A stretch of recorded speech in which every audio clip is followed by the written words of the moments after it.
بسم اللہ الرحمن الرحیم۔ تمام حاضرین السلام علیکم ورحمۃ اللہ تعالی وبرکاتہ۔ امید کرتا ہوں آپ تمام احباب خیر و عافیت سے ہوں گے۔ اللہ تبارک و تعالی آپ کو خوب شاد و آباد رکھے۔ آج کا ویڈیو یقیناً آپ تمام احباب کے لیے بہت خاص ہے، بہت اہم ہے اور بہت ہی ضروری ہے، تو میں آپ سے گزارش کروں گا کہ آپ اس ویڈیو کو مکمل دیکھیے گا اور صدقہ جاریہ کی نیت سے اپنے مسلمان بہن بھائیوں تک شیئر بھی کیجیے گا۔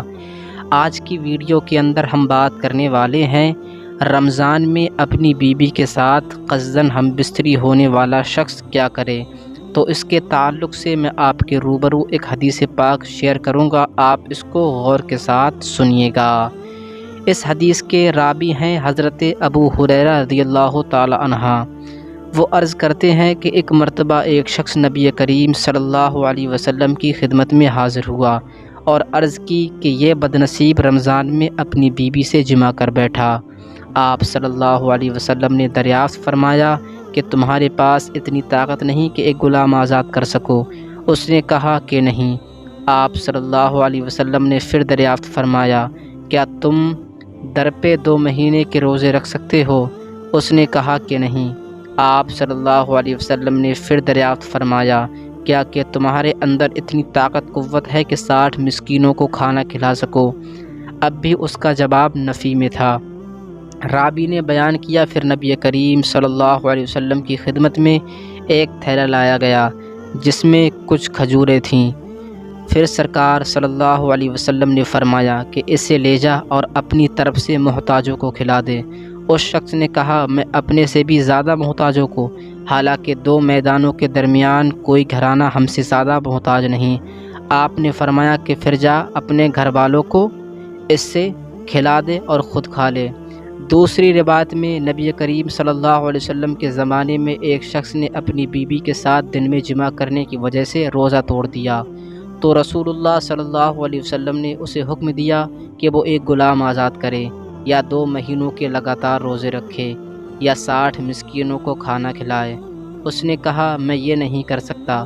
پھر رسول اللہ صلی اللہ علیہ وسلم کے پاس کھجوروں کا ایک ٹوکرا لایا گیا، تو آپ صلی اللہ علیہ وسلم نے اسے فرمایا یہ لے لو اور اسے صدقہ کر دو۔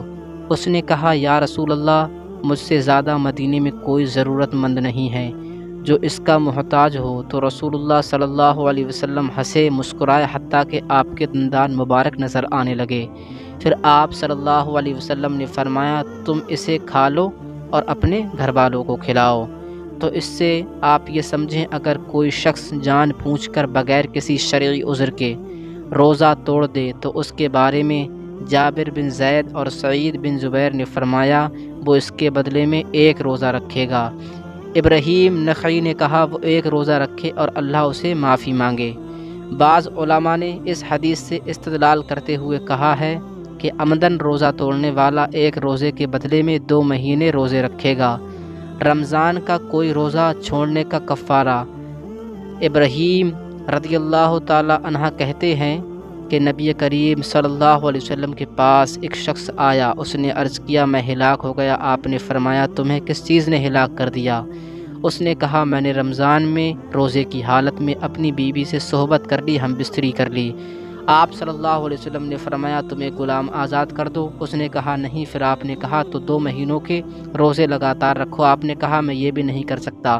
پھر سرکار نے فرمایا تو ایسا کرو پھر 60 مسکینوں کو 2 ٹائم کھانا کھلاؤ۔ اس نے کہا میں یہ بھی نہیں کر سکتا۔ پھر سرکار نے ٹوکرا منگایا اور کہا اس کو محتاجوں میں صدقہ کر دو۔ اس نے کہا 2 شہروں کے درمیان سب سے زیادہ محتاج میں ہی ہوں۔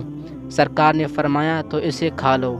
روزے کی حالت میں جان بوجھ کر مباشرت کرنے سے روزہ ٹوٹ جاتا ہے اور کفارہ بھی لازم ہو جاتا ہے، جو اس کفارے کی وجہ سے لازم ہوتا ہے۔ میں نے آپ کے سامنے وہ 3 حدیث پاک بھی آپ کے روبرو شیئر کر دیں، تو آپ اس کو غور کے ساتھ سنیے گا اور صدقہ جاریہ کی نیت سے اپنے دوسرے مسلمان بہن بھائیوں تک اس کو شیئر بھی کیجیے گا۔